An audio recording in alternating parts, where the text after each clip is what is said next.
마태복음 21장 18절입니다.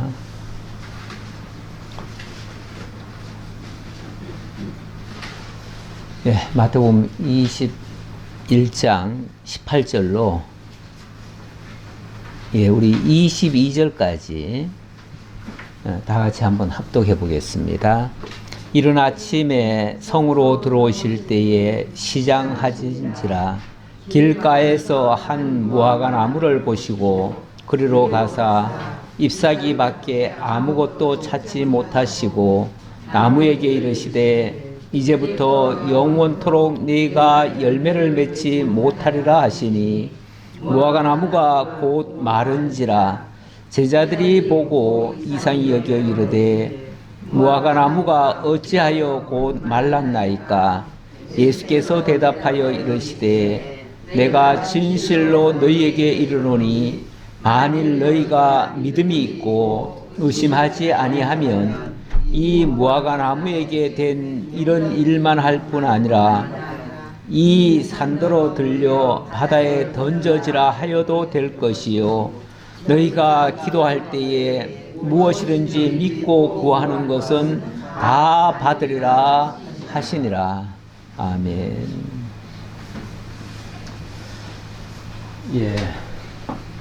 지금 우리 주님께서 왕권을 행사하시는 장면이 되겠습니다. 지난 주간에는 나귀 새끼를 타고 예루살렘 입성하심으로써 당신이 바로 평화의 왕이심을 증거해 주셨습니다. 그리고 성전에 들어가셔서 성전을 정결케 하심으로써 메시아 왕권을 또한 행사하셨습니다.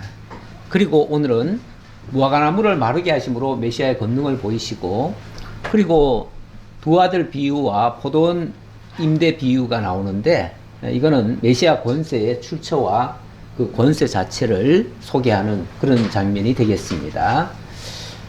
지난주에 12절로 17절 사이에서 제가 시간 관계상 자세하게 설명을 못 드리고 그냥 넘어간 부분이 있는 것 같아서 조금만 더 한번 보게 되면요.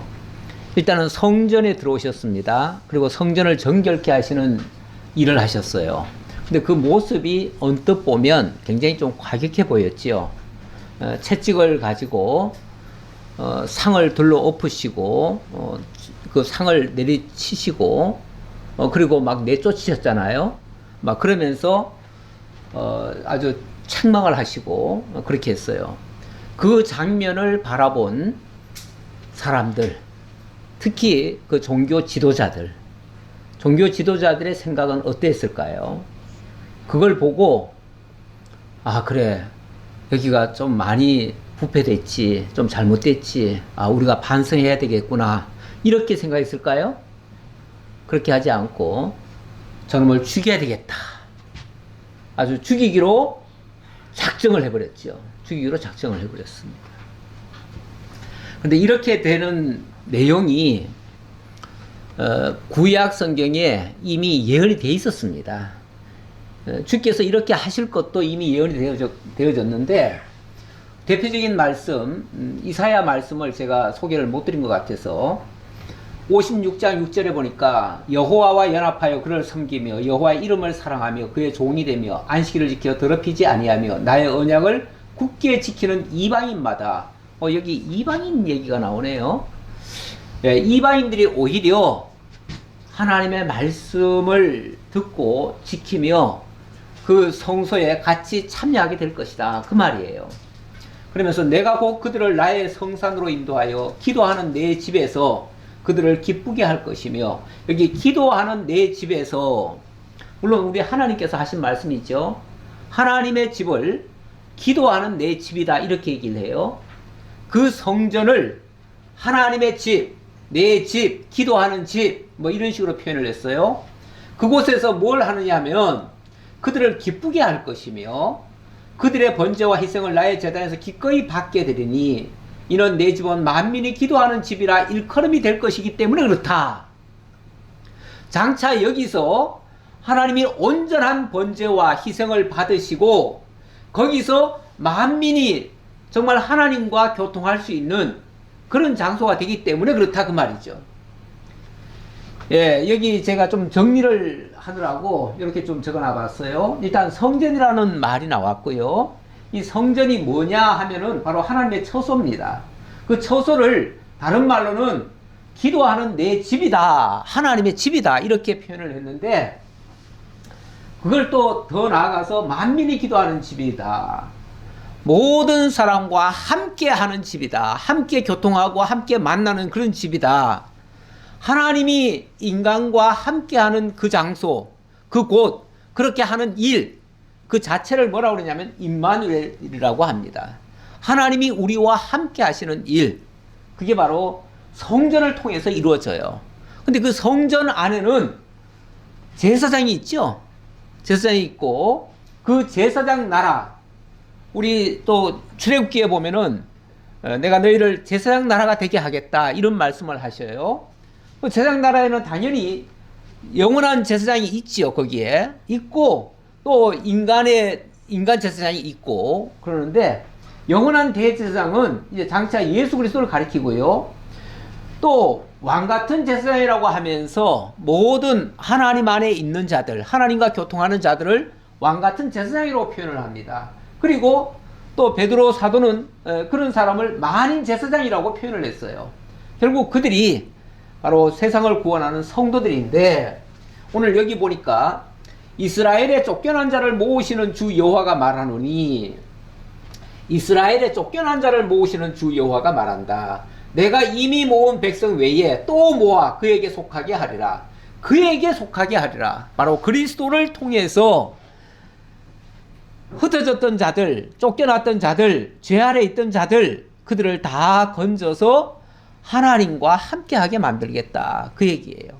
그런 곳이 하나님의 집이고, 그런 곳이 성소고, 그런 곳이 바로 예수 그리스도를 중심한 성소예요. 그런데 그 성소를 예수님은 무슨 말씀까지 하셨냐면, 여긴 자세히 그 내용이 안 나왔지만은, 너희가 이 성소를 헐라 그랬어요. 더 이상 성소 구실 못하는 성소는 헐어버려라. 그러면서 보이는 성소는 제대로 성소 구실을 못해요. 하나님의 집인데, 하나님의 집을 하나님과 교통하는 집으로 만들질 못하고 있어요. 그렇다면 그 성전은 헐려져야 마땅하고, 그 성전은 해체되어야 마땅하다, 그 말이에요. 그러면서 너희가 이 성전을 헐면 내가 3일 만에 다시 일으키겠다, 그러면서 당신이 참 성전이심을 증거하셨다라고 말씀하셔요. 그게 바로 요한복음의 1장에서 나오는 말씀인데요. 하나님의 예수 그리스도가 결국은 이 성전에 오셔서 성전을 정결케 하신 것은, 이 성전이 이미 성전 구실을 못하고 이 성전은 헐려져야만 되고, 그리고 당신으로서 참 성전이 이루어져야 된다. 결국 당신 안에서 영원한 하나님의 제사장이 되어서 하나님과 교통하는 그런 진정한 집이 되고, 거기에 기도하는 모든 만민들이 함께 참여해서 함께 지어져가는 성전, 그 지어져가는 성전이 되어질 것이다 라는 내용이에요. 거기에 우리는 이제 그리스도 안에서 우리도 성전이 되어진다, 그렇게 얘기를 해요. 고린도전서 3장에서. 그래서 우리도 그 하나님의 참 성전에 참여하는, 함께 지어져가는 그런 성전이다, 이렇게 보시면 되겠습니다. 자, 그런데 이런 이야기를 했을 때에 모든 사람들이 받아들인 것이 아니라 거부를 했어요. 거부를. 그런데 어떤 사람들이 이 예수를 그나마 영접을 했느냐 하면, 어린아이 같은 자들이 영접을 했어요. 그래서 예수님이 입성하실 때, 나귀 새끼를 타고 오실 때, 그때 찬양하는 사람들이 어린아이들과 제자들이에요. 그러니까 어린아이들이라고 하는 것은 물론 실제 어리다고도 볼 수 있고, 또 아니면은 정말 어린아이 같이 순수한 사람들, 정말 하나님의 약속을 믿고 있는 자들, 그런 자들이 호산나 주의 이름으로 오시는 이요 하고서 영접을 했다, 그 말이에요. 그랬더니 당장 15절에 보니까 대제사장과 서기관들이 예수께서 하시는 이상한 일과 또 성전에서 소리질러 호산나 다윗의 자손이여 하는 어린이들을 보고 노하여 예수께 말하되, 노하였다. 그들이 막 화가 났다는 거죠. 막 씩씩거리면서 예수님께 다가와가지고, 저 사람들이 지금 당신한테 뭐 호산나 다윗의 자손이여 하는 말 당신도 듣고 있지? 이 말이 가당키나 해? 하고서 지금 항의하는 장면이에요. 그러면서 예수께 말하되, 그들이 하는 말을 듣느냐? 너도 지금 듣고 있느냐? 라고 지금 듣고 있으면 어떻게 그런 소리를 듣고 그걸 제지를 안 시키느냐? 말도 안 되는 소리를 듣고 어떻게 제지도 안 시키고 그냥 그 소리를 듣고 있느냐? 라고 하는 말이에요. 그러면서 시끄러면서 왔어요. 그랬더니 예수께서 이르시되, 그렇다. 맞다. 그 말이죠. 그들의 말이 틀린 게 아니라, 엉터리 말이 아니라 그들의 말이 맞다. 이렇게 지금 예수님이 얘기를 하는 거죠. 그렇다. 어린아기와 젖먹이들의 입에서 나오는 찬미를 온전하게 하셨나이다 함을 너희가 읽어본 일이 없느냐. 이거는 이게 아마 스가랴서에 있는 말씀일 거예요. 여기는 시편 8편 2절이라고 돼 있네요. 몇 군데가 나옵니다. 이런 장면이. 그러니까 이미 구약 성경에서 어린아기와 젖먹이들의 입에서 나오는 그 찬미, 그것이 온전하게 되어졌다. 그냥 말로만이 아니라, 말로만 찬양하는 것이 아니라 실제 그것이 이루어졌다라는 말씀을 읽어보지도 않았느냐? 그게 구약에 그렇게 예언된 말씀을 읽어보지도 않았느냐? 너희가 소위 제사장이라고 하고 서기관이라고 하면 하나님의 말씀을 간직하고 그 말씀을 날마다 읽고 그 말씀대로 살겠다고 하는 자들이 그 말씀도 하나 모르느냐 그 말이죠. 그러면서 그 말씀대로 오셔서 참 성전이 되어주시고 또 호산나 다윗의 자손으로 정말 왕으로, 물론 왕이 이 세상 나라의 왕이 아니라 평화의 왕으로 하나님의 나라를 이루시는, 그 하나님의 나라의 주권을 가지고 임하시는 그분이 이루어진다 그 말이죠. 그들을 떠나 성 밖으로 베다니에 가서 거기서 유하셨다. 그 말을 쉽게 말하면 불질러 놓고 예수님은 바깥으로 나오신 거예요. 베다니에 가신 거예요.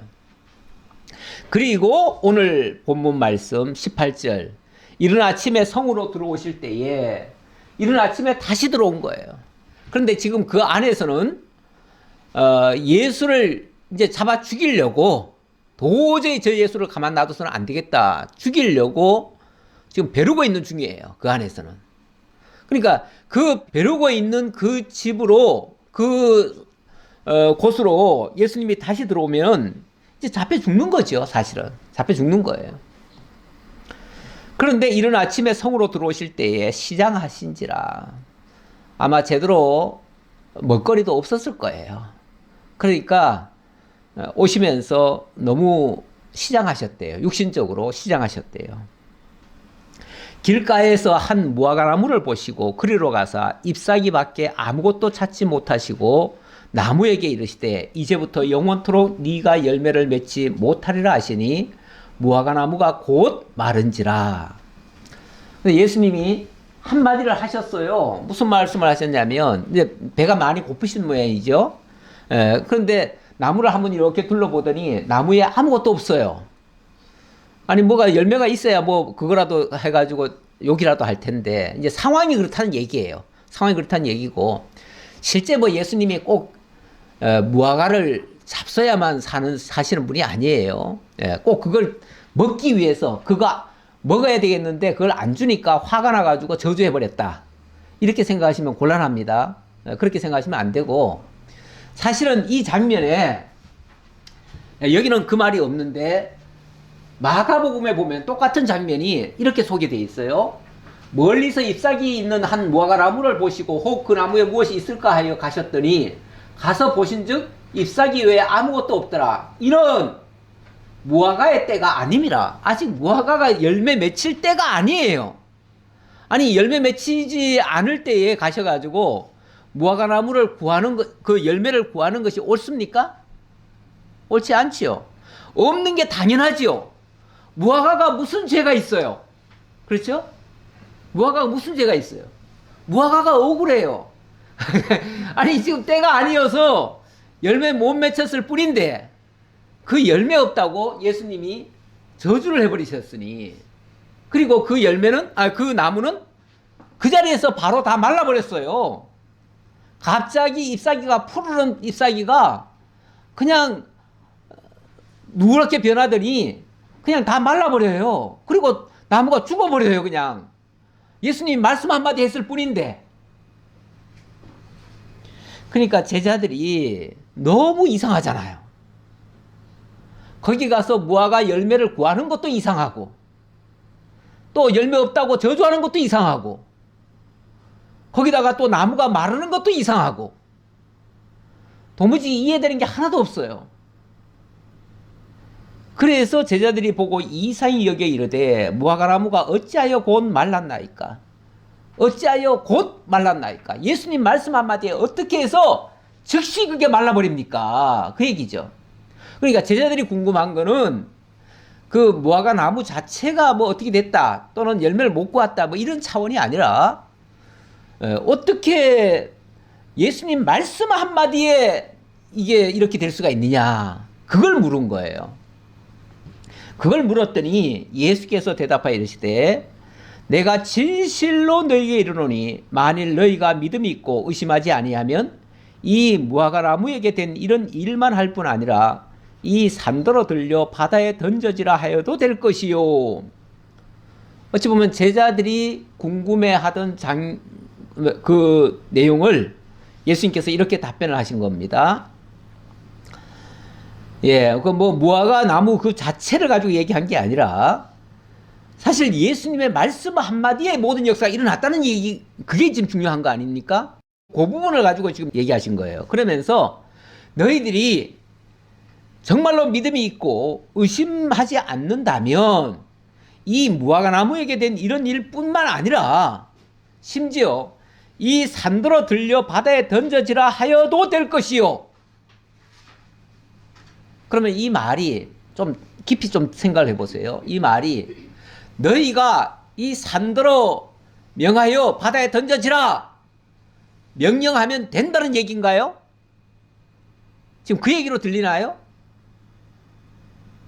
그 얘기로 들리기도 하죠. 왜냐하면 그 뒷장면이 너희가 기도할 때 무엇이든지 믿고 구하는 것은 다 받으리라 하셨으니까요. 믿고 구하면, 무엇이든지 믿고 구하는 것은 다 받으리라.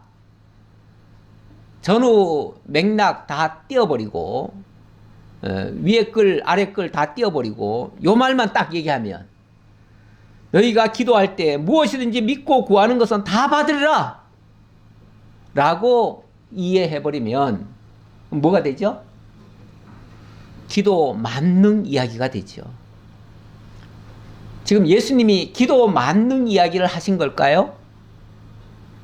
지금 무슨 얘기 하다가 이 얘기가 나온 거죠? 당신의 지금 왕권을 얘기하는 중이었어요. 그렇죠? 어떻게 이 나무가 예수님의 말씀 한마디에 바싹 말라버릴 수가 있습니까? 라고 했더니 너희들이 진짜 나를 믿는다면, 그 말이에요. 진짜 나를 믿는다면, 그 믿는다는 그 말이 그 나무가 말라 죽을 것이다 라고 믿는 것이 아니라 진짜 내가 왕이라는 사실을 믿는다면 그 말이에요. 진짜 예수님이 그 왕권을 지니신 그 왕이심을 진짜 믿는다면, 그렇다면 예수가 무엇이든지 다 할 수 있다는 거다, 그 말이죠. 예수님이 지금 왕권을 얘기하다 보니까 예수님이 결국은 천지의 대주제시라는 걸 얘기하고 이 세상 삼라만상을 다 짓기도 하고 멸하기도 하고 살리기도 하고 죽이기도 하고 이런 지금 왕권을 얘기하는 거예요. 산을 명하여 바다에 빠져라 하면은 빠져질 정도로 그런 일도 하실 수 있고 무엇이든지 못하는 게 뭐가 있느냐 그 말이죠. 예수님이 하시는 일 중에 너희가 하라는 말이 아니라 예수님이 하시는 일 중에 못 하시는 일이 뭐가 있느냐? 그걸 너희가 믿고 그 예수를 믿는다면 너희 안에서 하나님이 모든 일을 하신다. 그 차원에서 너희가 믿고 구하는 것은, 결국은 여기 믿고 구하는 것은 내가 뭔가를 이렇게 하면 될 것이다 라고 믿고 구하는 게 아니라 예수님이 하실 수 있다라는 걸 믿고 구하면, 그 예수님이 뜻이면, 예수님이 원하시면 예수님이 다 하실 수 있다. 그 얘기다 그 말이죠. 우리가 믿는 대로 된다는 얘기가 아니고. 예, 이해가 되시는지 모르겠습니다. 왜냐하면 이 부분이 또 많은 오해들을 낳고 실제로 완전히 기도 만능의 한 내용으로 이해를 하고 있거든요. 누구든지 믿고 구하면 다 이루어집니다. 왜 안 이루어졌어요? 안 믿어서 그렇다고. 믿으면 될 텐데. 그래서 믿으라고. 예. 아니, 믿는 것도 예수를 믿으라는 거지 무슨 일이 이루어지는 걸 믿으라는 얘기입니까 지금? 예수를 믿으라는 거예요. 그리고 예수님이 하시는 일을 믿으라는 거예요. 내가 할 수 있다는 걸 믿으라는 게 아니라 내 능력으로, 내 의지로, 내 힘으로 할 수 있다는 걸 믿으라는 게 아니고, 우리 주님께서 이러한 왕권을 지니고 계시고 무엇이든지 다 할 수 있다. 그걸 믿으라 그 말이죠. 아니, 죽은 자도 살리시는 분이 뭘 못하겠어요. 아니, 천지의 대주제신데 이 천지가 다 그분의 손에 의해서 지음받은 건데 뭘 못하시겠어요. 다 하실 수 있죠. 그걸 믿으라 그 말이죠. 그걸 믿고 구한다면 그 안에서 다 이루어진다. 하나님이 하시는 일이 다 이루어질 것을 본다 그 말이죠. 자, 그렇게 이해를 해주시기 바라겠고요. 그래서 이것도 결국은 이 무화과나무는 어떻게 보면 좀 억울해요. 아무 잘못이 없이 괜히 그냥 예수님의 증거물에 걸린 거예요. 그렇죠? 예수님이 당신의 왕권을 행사하는 도구로 쓰인 거예요. 사실 이 세상의 모든 것들이 그런 거 아닌가요? 이 세상의 모든 것들이, 모든 삼라만상이 하나님을 계시하는 계시의 도구들이에요. 그렇죠? 하나님의 능력을 나타내고 하나님의 역사를 나타내고 하나님이 하시는 일들을 보여주는 그런 도구들이에요. 그러니까 아니, 주님이 원하시면 무슨 일은 못 하시겠어요? 다 하시지. 그 중에 하나예요. 그냥 뭐 대단한 것도 아니고 예수님이 모든 걸 다 하실 수 있는데 멀쩡하게 살아있는 나무를 죽일 수도 있어요. 그리고 죽은 나무를 또 다 살릴 수도 있어요. 죽이기도 하고 살리기도 하고, 당신의 생명까지도 예수님이 그런 표현했지요. 예. 누굽니까? 빌라도가 그 말을 했지요. 내가 너를 놓을 권세도 있고 죽일 권세도 있다. 그러니까 우습지요. 예수님 보실 때는 그 권세를 하나님이 주지 않았다면 너 그거 못하는데 오히려 내가 죽을 권세도 있고 다시 살아날 권세도 있다. 이런 말씀도 하시죠. 예. 그러니까 예수님은 어떤 면에서 죽이라는 거예요. 날 죽여라. 내가 3일 만에 살아나겠다. 그러면서 오히려 죽이라고 말씀하시는 분이시죠. 예, 이렇게 삶과 죽음, 생명과 사망의 모든 권세를 당신이 다 쥐고 있다. 이게 진짜 왕권이다. 그 말이죠. 23절로 32절에는 그러한 왕권을 이제 비유를 통해서 설명을 합니다. 조금 전에는 어떤 실물을 통해서 보여주신 거죠. 이번에는 어떤 비유를 통해서 소개를 하는 장면입니다. 예수께서 성전에 들어가 가르치실새 대제사장들과 백성의 장로들이 나와 이르되 네가 무슨 권위로 이런 일을 하느냐? 또 누가 이 권위를 주었느냐? 네. 이번에 와서 따집니다. 대제사장이. 왜냐하면 예수님이 하시는 행동이 그들의 눈에는 도저히 못마땅하고 이해가 안 돼요. 어떻게 이런 일을 할 수 있는가? 그러니까 도대체 무슨 권세로, 무슨 권위로, 그 말이에요. 무슨 권위로? 네 위가 뭐냐, 그 말이죠. 네가 무슨 권한이 있어가지고, 무슨 권세가 있어가지고, 또는 무슨 권위가 있어가지고 이 일을 할 수 있느냐. 예. 만약에 있다면 그 권위를 누가 줬느냐, 너한테. 네가 스스로 가진 거냐? 뭐 이런 식으로 얘기하는 거죠.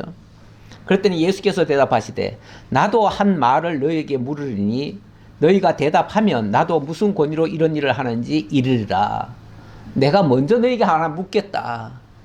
그 말에 너희가 답변을 할 수 있다면 나도 설명을 하마. 이렇게 말씀하셨어요. 그러면서 요한의 세례가 어디로부터 왔느냐? 하늘로부터냐? 사람으로부터냐? 자, 요한의 세례가, 세례 요한 얘기입니다. 세례 요한이 들판에서 세례를 베풀었습니다. 그런데 그 권위가 어디서부터 왔습니까? 하늘로부터냐? 사람으로부터냐? 자, 이 말을 했더니 어찌 보면 동문서답 같은 얘기예요. 그런데 그 얘기를 했더니 사람들이 수근수근거려요. 왜냐하면 이거 말 잘못 답변하면 또 어디 뭔가 또 걸릴 수도 있고 하니까 그래서 자기네들끼리 의논을 한 거죠. 의논을 해가지고 의논 끝에 한 말이 이렇게 말합니다. 의논하여 이르되 만일 하늘로부터라 하면 어찌하여 그를 믿지 아니하였느냐 할 것이요 만일 사람으로부터라 하면 모든 사람이 요한을 선지자로 여기니 백성이 무섭다 하여 예수께 대답하여 이르되 우리가 알지 못하노라 하니 우리가 알지 못하노라 하니 이게 중립적인 표현이에요. 예. 어느 한쪽으로 기다 아니다 옳다 틀리다 뭐 이렇게 말한 게 아니고 나 말 안 하겠다 모르겠다 이렇게 얘기를 했어요. 이거는 이제 일단 자기의 생각을 보류한 말이죠. 예. 근데 이런 말이 제일 비겁한 말이에요, 사실은. 예. 옳으면 옳다, 아니면 아니다. 뭐 이렇게 얘기해야 맞는 건데, 그렇게 말하지 않았어요. 예. 나중에 이제 빠져나가려고 하는 소리고, 아니면은, 여기에 이런 표현도 나와요. 예. 하늘로부터라고 하면, 왜 너들은 그러면 안 믿었느냐? 하늘로부터 권세를 주어가지고 한 일인데, 왜 세례요한 말을 안 믿었느냐라고 할 것이고, 그건 뭐 사람들끼리 한 소리지. 그러니까 사람으로부터 권위를 받은 거지. 그러니까 그 사람으로부터라고 하는 말은 지가 그렇게 한 거지. 그 말이에요. 지가 그렇게 한 거지. 라고 하면 그러면 모든 사람이 요한을 선지자로 지금 여기고 있는데 그것도 또 사람들 쉽게 말하면 사람들한테 인정을 못 받게 되는 거죠. 은연중에 사람들 눈치를 많이 봅니다. 진짜는 사람 눈치 볼 게 없어요, 사실은. 그렇죠? 그런데 사람 눈치를 본다는 거는요, 적당히 그들의 비위에 맞춰주겠다는 얘기일 수도 있어요. 특히 정치인들이 보면은 많이 그렇습니다. 정치인들은 그 진심을 잘 모르겠어요. 그냥, 사람들이 좋아하는 쪽으로 보통 갑니다. 그러다 보니까 인기가 뭐냐. 그래서 맨날 보면은 무슨 뭐 조사해요. 여론조사 해가지고 여론조사가 어느 쪽으로 가느냐에 따라서 자기 포지션을 바꿔요. 아주 그냥 뭐처럼 바꿔요. 예. 그런데 그런 거는 다 진정성이 있는 말이 아니에요. 그런 말들은. 예. 그거는 그냥 그때 필요에 따라서 사람들 비유 맞춰주느라고 하는 소리들인데 이들 또 어떻게 보면은 은근슬쩍 정치인들 같아요. 하기야 이 당시에 바리새인들, 서기관들, 제사장들 이런 사람들은요 백성들 눈치 보면서 살았어요. 예. 그리고 백성들 위에 군림하면서 그들을 그러니까 표면적으로는 백성의 지도자가 돼가지고 그들을 지배하고 다스리면서 또 내면적으로는 또 백성들의 눈치를 봐가면서 살았어요. 오늘날의 정치인들과 비슷해요. 그러니까 순수하게 하나님의 말씀을 제대로 받아가지고 정말 하나님의 권위로 하나님의 말씀으로 올바로 선포했으면 사람들 눈치 안 보고도 할 수 있죠. 근데 사람의 눈치를 본다는 거는 그들이 하나님의 말씀에 굳게 서 있지 않다는 증표일 수도 있어요. 예수께서 이르시되 나도 무슨 권위로 이런 일을 하는지 너에게 이르지 아니하리라. 너희가 얘기 안 한다면 나도 굳이 얘기할 이유가 없지 않느냐 라고 일단 표현을 했어요. 그러나 그렇다고 예수님 말씀 안 하십니까? 하시죠. 하시는데 똑바로 알아들으라고 얘기를 하는 게 아니라 어찌 보면 비유를 통해서 설명을 하셔요. 비유를 설명을 하시면 전에도 그 비유 이야기 할 때 그 말씀 드렸지만 비유라고 하는 게 정확한 표현이라기보다는 해석의 여지가 많은 부분이에요. 그러다 보니까 경우에 따라서는 이렇게 해석할 수도 있고 저렇게 해석할 수도 있어요. 그래가지고 같은 비유를 가지고도 여러 각도로 해석이 가능해요. 그러다 보니 그 비유라고 하는 것은 정확한 진리 전달이라기보다는 들을 자 있는 자는, 귀 있는 자는 듣고 귀 없는 자는 듣지 말아라 하는 소리나 마찬가지예요. 그래서 예수님이 비유하시고는 꼭 끝에 그런 말씀 하신 적이 많아요. 귀 있는 자는 들을지어다 이래버려요. 그 말은 들을 수 있는 자도 있고 듣지 못하는 자도 있어요. 들을 수 있는 자는 정말 복이 있고 듣지 못하는 자는 씩씩거리죠.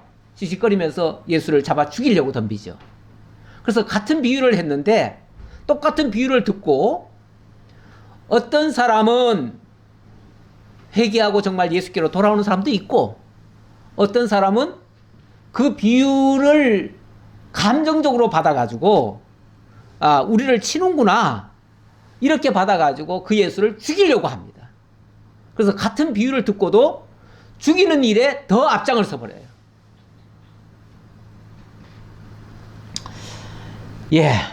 오늘 본문도 그런 종류의 하나라고 볼 수 있습니다.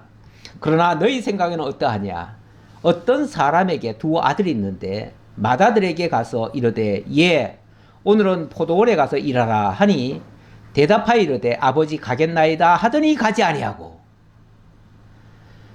두 아들이 있는데 얘들아 오늘 포도원에 가서 일 좀 해라 그랬더니 가겠습니다. 아주 큰아들이 씩씩하게 얘기를 했다는 거예요. 그런데 말만 했지 이놈들이 도대체 움직이지 않더라는 거예요. 말만 하고 안 가더라는 거예요. 그래서 저놈 안 가는구나. 그래서 둘째 아들한테 가가지고 둘째 아들에게 가서 또 그와 같이 말하니 대답하여 이르되 실소이다 하였다가 그 이후에 뉘우치고 갔으니.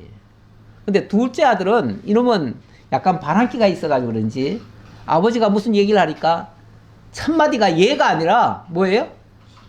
싫어요. 이렇게 얘기하더니 지가 그 말 해놓고 지가 양심이 찔렸는지 잠시 후에 그래 아버지가 하라는데 내가 싫어요 한 말이 너무 죄송하다. 그래가지고 뉘우치고 갔다는 거예요.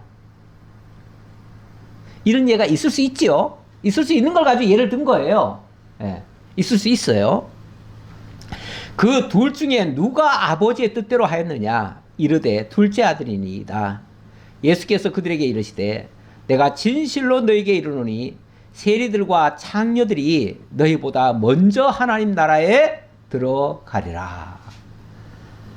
이 말씀, 그러니까 조금 전에 두 아들 비유를 들었지만 두 아들이 바로 뭐라는 거예요? 일단은 첫째 아들은 일단 간두고 둘째 아들이 누구라는 거예요? 세리들과 창녀들이다. 세리들과 창녀들 하면은 어떤 자들이죠?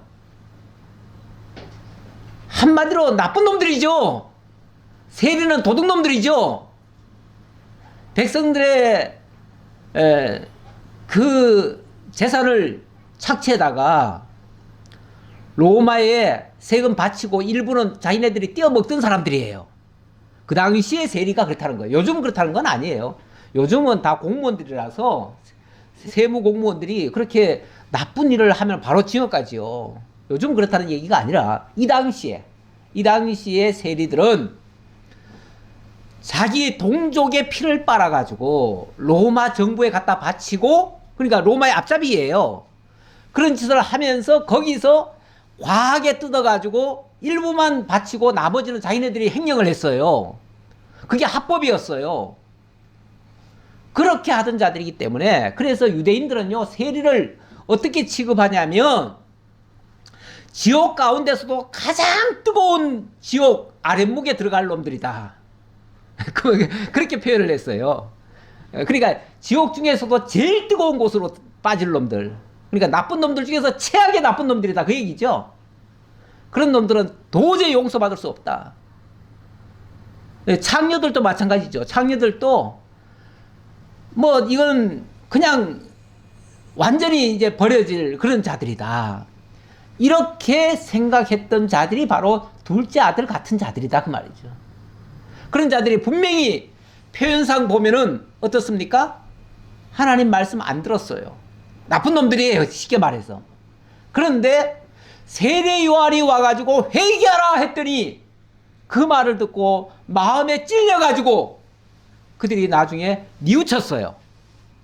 그리고 어찌할꼬 하니까 주 예수를 믿으라.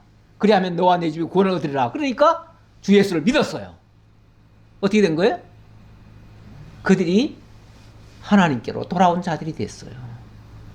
이게 바로 둘째 아들 같다, 그 말이죠. 근데 첫째 아들은요, 뭐 아버지가 한마디 하니까 예, 우리 당연히 드려야죠. 예, 저희는 나중에 들어 다 순종하겠습니다. 십계명 주니까 예, 십계명 우리 다 지킵니다. 나중에 뭐라 그럽니까? 여기다 예수님이 그 바리새인 보고 십계명을 지켜라 그랬더니, 아유, 그런 건 제가 어려서부터 다 지켰나이다. 이 말은 뭐예요? 너무너무 자기네들은 그냥 과신, 스스로를 너무나 믿고 있어요. 자기네들은 정말 하나님의 백성이고 특별한 선민이고, 그래서 하나님의 말씀을 다 지킨 자들이고, 그래서 우리는 의로운 자들이고, 이렇게 생각하는 자들. 근데 정작 내용 속으로 들어가 보면 하나님의 말씀을 하나도 안 지키고 있어요. 다 지킨다고 표면적으로 껍데기 율법은 지키면서도 실제 하나님 사랑하는 거 안 했고, 실제 그 어린 영혼들 사랑하는 것도 안 했고, 어찌 보면 바리새인들과 서기관들이 그 세리와 창녀들을 불쌍히 여겨야 되지 않나요? 오히려? 근데 어떻게 했어요?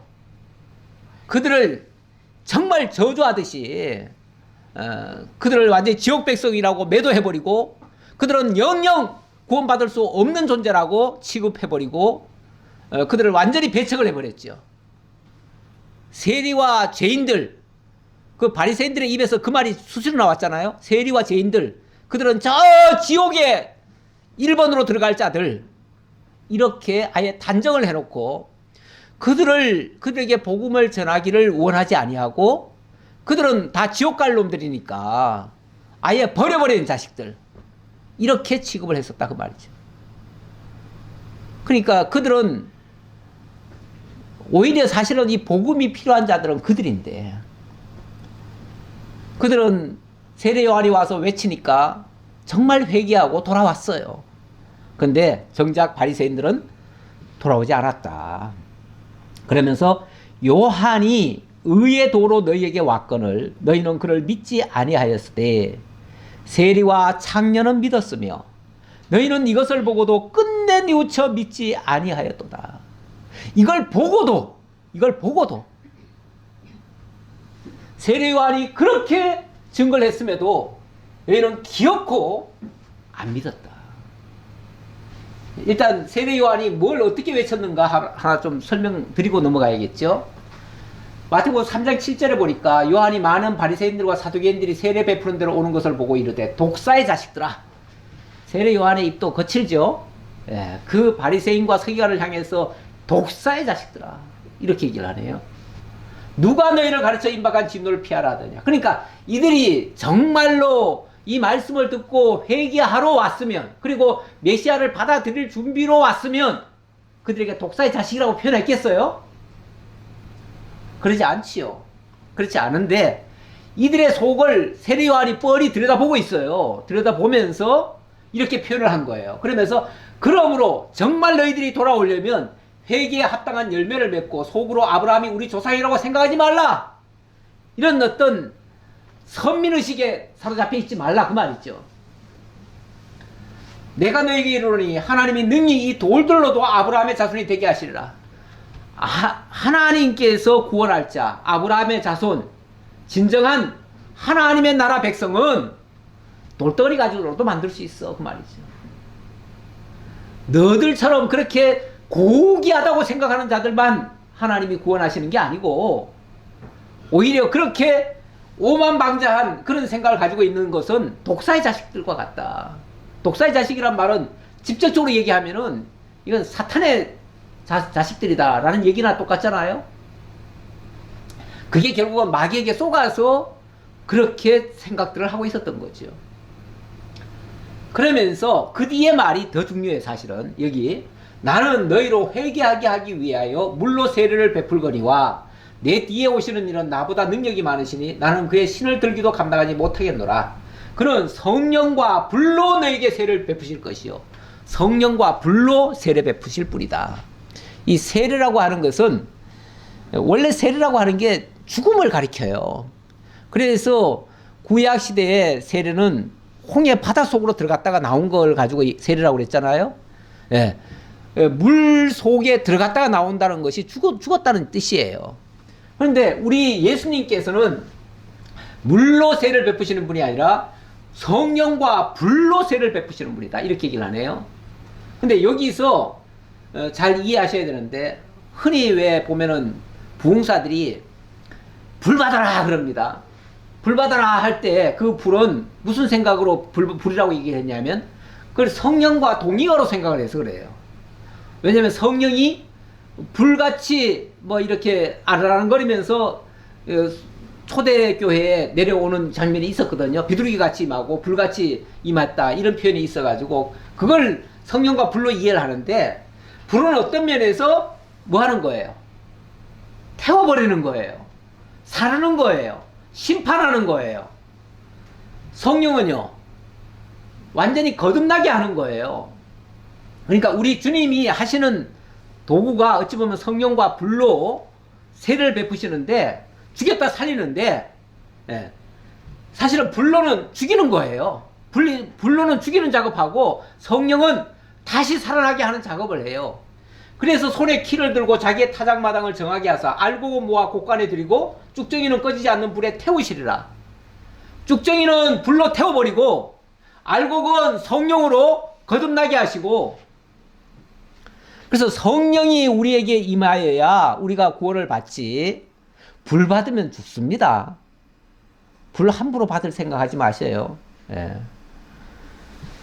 예. 자, 이렇게 요한이 이렇게 의도로 증거를 했는데 너희가 안 믿었다. 바로 이 요한의 의도를 가지고 얘기한 것은, 예수님은 여기도 지금 그 표현이 나왔잖아요.